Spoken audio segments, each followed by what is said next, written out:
Yeah, I want to show you how to change out the license plate light bulb. It just pops out. Just use a flat head, pop it from the side, and there's an SMD bulb right there inside.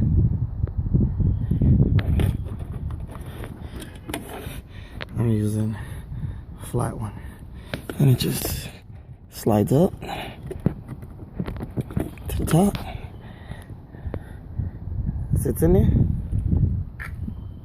cover, just take the cover and